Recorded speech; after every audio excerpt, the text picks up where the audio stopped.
Good morning. आज हम पढ़ेंगे बीएससी पार्ट फर्स्ट का paper second cell biology and genetics. इसमें हम पढ़ेंगे cytoplasmic organelles, lysosome and microbodies. सबसे पहले हम लाइसोसोम का डायग्राम देखते हैं। देखिए सेल का डायग्राम दिया हुआ है। इसमें आप देखिए राउंड स्ट्रक्चर दिखाई दे रही है। सेल मेम्ब्रेन के पास ये लाइसोसोम कहलाता है।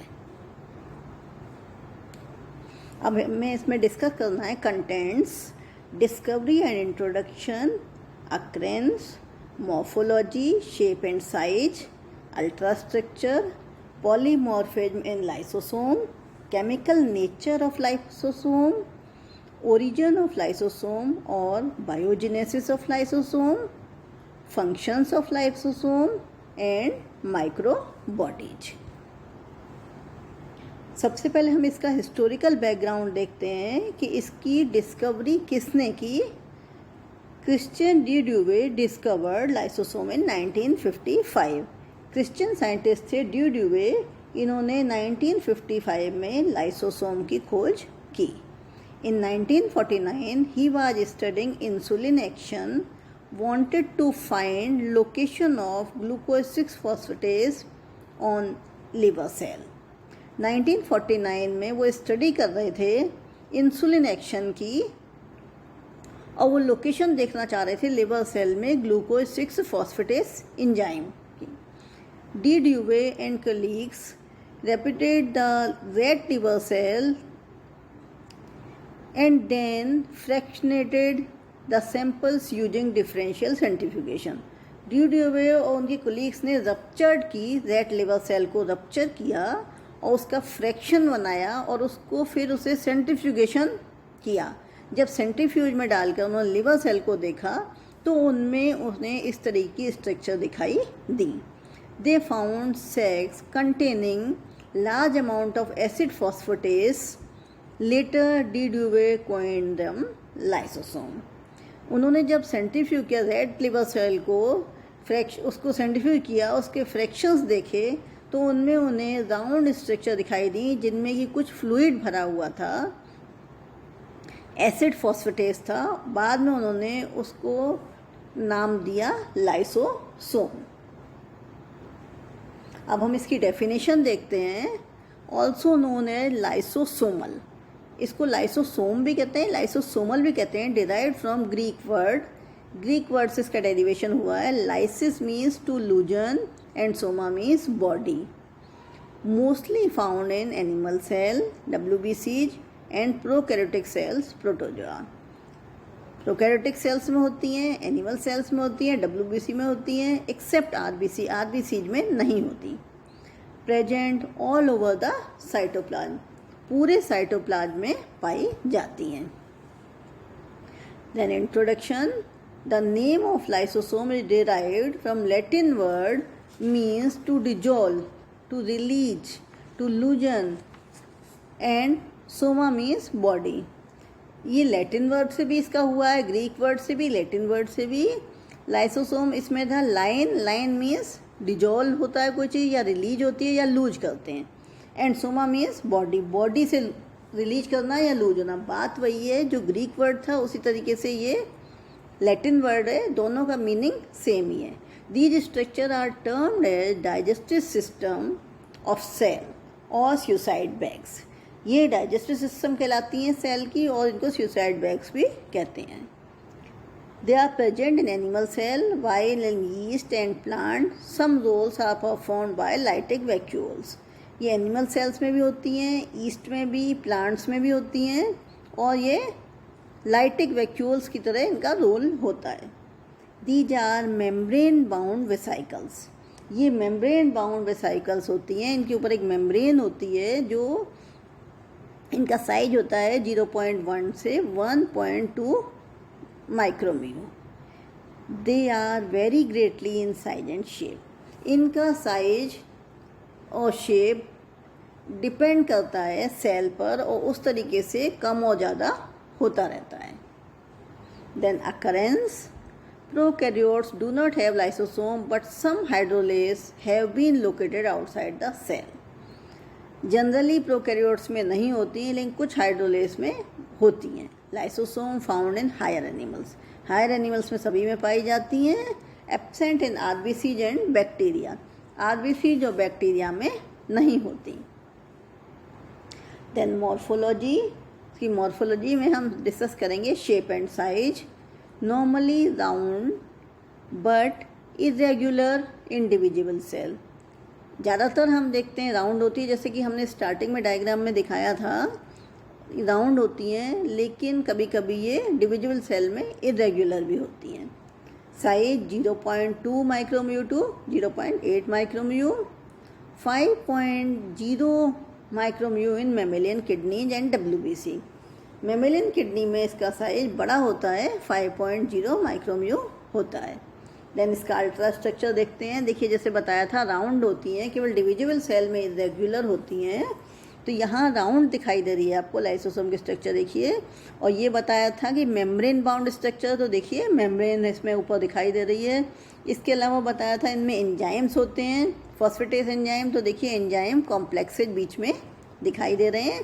Single wall membrane, round in shape, enzyme complex is present.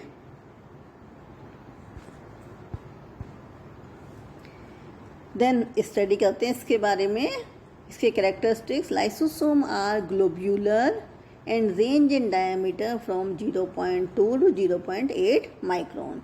ये ग्लोब्यूलर होती हैं, ग्लोब के समान होती हैं. इनका रेंज होता है डायमीटर का 0.2 से 0.8. Under the electron microscope lysosome appear dense and finally granular. यदि हम इलेक्ट्रॉन माइक्रोस्कोप से स्टडी करते हैं तो लाइसोसोम डेंस दिखाई देते हैं और ग्रेन्युलर होते हैं. आप देखिए इससे पहले जो डायग्राम दिखाया था इसमें कितना डेंसली दिखाई दे रहा है. Lysosome essentially a sphere of lipoprotein membrane containing enzyme. देखिए यहाँ बताया स्फीयर शेप का है और इसमें एंजाइम होता है. लाइपोप्रोटीन मेम्ब्रेन होती है, एंजाइम. अगेन हम डायग्राम देखते हैं. ये देखिए स्फीयर शेप का है, इसमें मेम्ब्रेन है. आप देखिए बाहर मेम्ब्रेन दी हुई है और अंदर एंजाइम प्रेजेंट है. The membrane insulate the enzyme from the rest of the cell. If the enzyme are release they can digest the cell. Hence lysosome are sometimes called suicide bags. ये जो membrane होती है ये insulate the enzyme, insulate करती है from the rest of the cell से. If the enzyme are release, जब enzyme release होता है, लेकिन डाइजेस्ट द सेल, इस सेल को भी डाइजेस्ट कर देता है, तो इसलिए इन्हें सुसाइड बैग्स भी कहते हैं. Then lysosomal membrane. Lysosome are bounded by a single lipoprotein membrane. Lysosome के ऊपर सिंगल लाइपोप्रोटीन मेम्ब्रेन होती है. अभी हमने डायग्राम में देखा ही है. The membrane is impermeable to substance of the enzyme contained in the lysosome. ये इम्परमिएबल होती है एंजाइम के प्रति. The membrane is impermeable to the substrate of the enzyme. Enzyme के सबस्ट्रेट के प्रति ये इम्परमिएबल होती है. Contained in the lysosome. Certain substance called labilizers. कुछ ऐसी सब्सटेंस हैं जो लेबलाइजर्स कहलाते हैं. Called instability of the lysosome, जो लाइसोसोम की इनस्टेबिलिटी को शो करते हैं, उसका कारण होते हैं लाइसोसोमल मेम्ब्रेन की इनस्टेबिलिटी का. Leading to release enzyme from lysosome, जो कि लाइसोसोम से एंजाइम को रिलीज करते हैं, तो वो उसको इनस्टेबल बना देते हैं. Other substance called stabiliser. इसके अलावा जो और सब्सटेंस होते हैं they are called stabilisers. Have a stabilising action on the membrane, जो कि मेम्ब्रेन को स्टेबलाइज करने का काम करते हैं. स्टेबलाइजिंग एक्शन होता है उनका. तो इस तरीके से दो तरह के सब्सटेंस होते हैं, एक स्टेबलाइजिंग और एक इनस्टेबिलिटी वाले. तो स्टेबलाइजिंग में हम देखेंगे लेबलाइजर्स कौन कौन से होते हैं. Vitamin A, vitamin B, vitamin K and vitamin E. इसके अलावा स्टेबलाइजर्स हैं cholesterol, cortisone and cortisol. Molecular weight and molecular structure play an important part in the permeability of lysosomal membrane. molecular weight और molecular structure ये important role play करता है lysosome membrane की permeability में। Compound having a molecular weight higher than 200 do not diffuse through membrane. ऐसे compound जिनका molecular weight 200 से ज़्यादा होता है वो मेम्ब्रेन से डिफ्यूज नहीं हो सकते हैं। अब आप इसका डायग्राम देखिए। यहाँ ये डायग्राम जो है, वैसे हमने स्टार्टिंग में एक डायग्राम दिखाया था जो कि सेल के अंदर लाइसोसोम कॉर्नर में दिखा रखा था। उसके बाद हमने इंडिविजुअली लाइसोसोम का एक सिंगल डायग्राम दिखाया था। अब यहाँ देखिए डायग्राम दिया हुआ है, ये गोल्जी एपरेटस है। गोल्जी एपरेटस से प्राइमरी लाइसोसोम डिटैच हो रहे हैं by budding primary lysosome, then fusion from secondary lysosome. जब दो फ्यूज हो जाते हैं तो ये क्या बनाते हैं, ये सेकेंडरी लाइसोसोम बनाते हैं। The lysosome shows polymorphism in different cell type and even within the single cell. Lysosome polymorphism show करते हैं डिफरेंट सेल में, even within the cell, cell के अंदर भी करते हैं। Previously there are 2 type of lysosome. ये 2 तरह के लाइसोसोम होते हैं, प्राइमरी लाइसोसोम एंड सेकेंडरी। देखिए डायग्राम में दिया हुआ है प्राइमरी लाइसोसोम, और बाद में ये फ्यूजन से जो बन रहे हैं ये होते हैं secondary lysosome. The latter are 3 types. इसके बाद ये 3 तरह के लाइसोसोम और होते हैं, phagosome, residual body and autophagic vacuole. उसके बाद 3 होते हैं, स्टार्टिंग में प्राइमरी एंड सेकेंडरी। सेकेंडरी जो फ्यूजन से बनता है, और बाद में 3 होते हैं, phagosome, residual body and autophagic. Then primary lysosome. Primary lysosome is formed from endoplasmic reticulum and Golgi complex. जैसा कि डायग्राम में बताया था, प्राइमरी लाइसोसोम एंडोप्लाज्मिक रेटिकुलम और गोल्जी कॉम्प्लेक्स से डिटैच होने पर बनता है। The enzyme of primary lysosome are synthesised by ribosome. इसका एंजाइम किससे सिंथेसाइज होता है, राइबोसोम से। It can secrete its enzyme outside the cell और स्टोर देम। ये एंजाइम सिक्रीट होता है सेल के आउटसाइड में।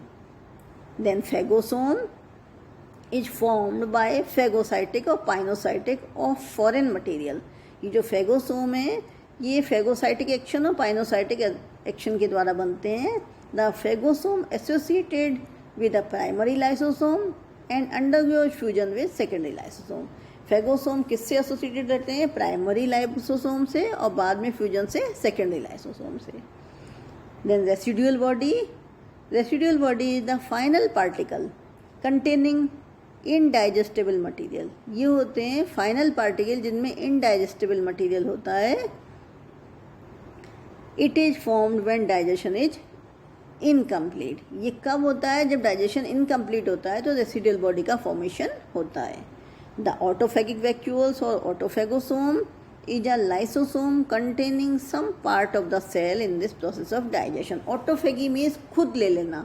तो ऑटोफेगोसोम या ऑटोफेगिक वैक्यूल ये कब बनते हैं, जब कुछ पार्ट सेल का इस प्रोसेस में डाइजेस्ट हो जाता है। तो इस तरह से आज हमने लाइसोसोम के बारे में पढ़ा।